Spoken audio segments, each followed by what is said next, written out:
Hello and welcome back, ladies and gentlemen, to another Historical Humans Reacts. And on today's episode, a Native American tribe in Arizona is closer to acquiring dozens of acres of land in Arizona after decades of delay.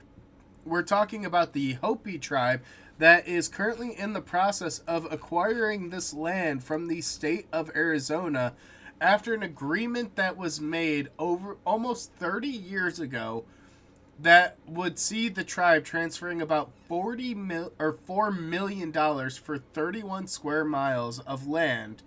And this helps unify the tribe with a lot of their tribal lands, because when a lot of reservations were established, there were certain provisions that let ill actors come in and buy off pieces of the land. This Yeah. helped them unify it and helps make a more cohesive reservation land.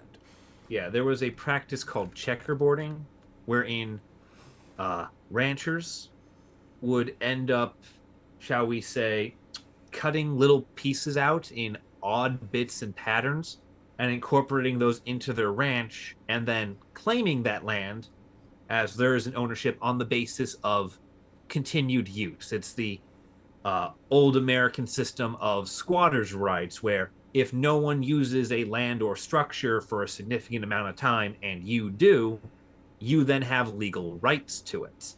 And as you can imagine, the Native American definition of use and the United States definition of use did not always match.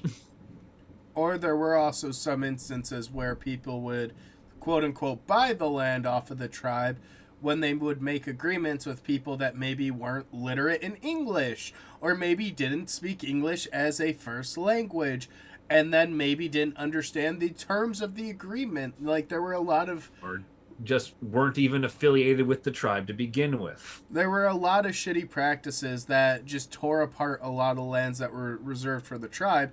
And what made this matter even more complicated is the Hopi and Navajo nations, two of the largest groups in northern Arizona, have been fighting each other for generations over land, which comes after the government attempted two completely different tribes to share the land.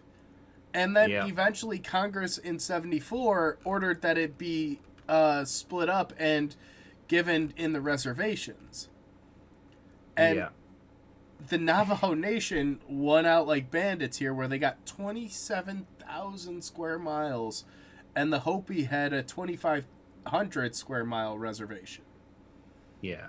And to make things worse or better or whatever, this 74 agreement obviously did not end the disputes and the claims and everything else, because in 1996, which is what they are just finally acting on today, there was another land agreement called the Navajo Hopi Land Dispute Settlement Act, which was an agreement between the Hopi and the federal government that basically set up the process to say, all right, in order to have the lands of the Hopi returned to the Hopi, the lands and the Hopi must meet certain requirements.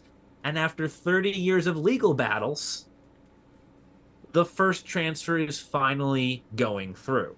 Well, and some of the issues that stemmed from this were just systematic and bureaucratic in nature. They weren't even necessarily negative intentionally, but part of the issues that they came across were when parts of a national forest was included near the Flagstaff area, along with the inclusion of land near the busy I 40 corridor, which, having traveled that personally, there is nothing around it, so you could see why that could pose an issue. And again, tying back to 96, one of the things the Hopi have been doing, and that has become a fairly common trend for indigenous tribes in this country, is to start repurchasing tracts of land near their reservations to try and piece back together, paying usually out of pocket or with proceeds that they get from gambling and from casinos to try and rebuild what was originally theirs through treaties. Mhm. And this is really interesting that this is all starting to happen and tie together now. And it's really I, cool.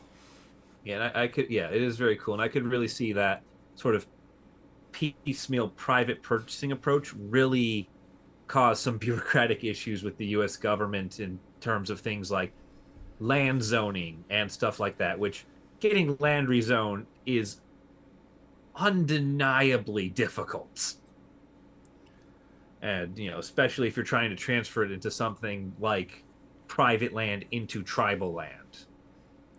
And there is certain precedent for it. And what happened as part of these land movements was that members of the Navajo Nation would take into trust a parcel of land near Flagstaff for the members of the tribe who were forcibly relocated as a result of the dispute.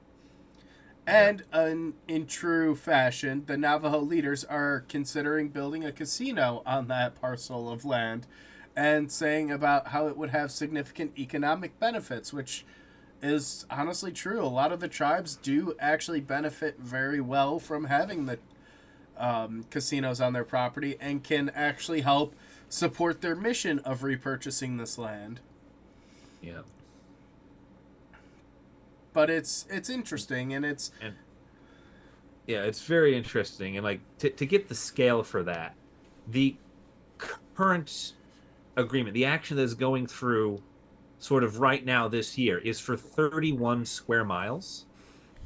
There is an estimated 170 square miles that the Hopi expect to claim as a result of this land dispute, and that they are filing for. So, like, there is a lot of land tied up in this. but it's a step in the right direction, especially after a lot of these tribes signed unfavorable treaties with people that were or were not parts of the tribe. I mean, that's Yeah. a whole issue in itself, but it's interesting to me to see how certain tribes are combating these problems and combating them in a modern way with a modern twist. I mean, they're using the land legal purchasing system in a way that benefits them, and to their credit, Arizona is starting to comply with some of these agreements. They're starting to actually get things moving and get the wheels on that rolling. So Yeah. I Yeah. think overall it's a win. Yeah, no, it is a win. It's a very good win, and this is something that we should all be happy for the Hopi for here. And see, they've found a way to use the U.S. government's one weakness against it, which is bureaucracy. If you can play the bureaucratic game well enough, you can make the government give you basically anything.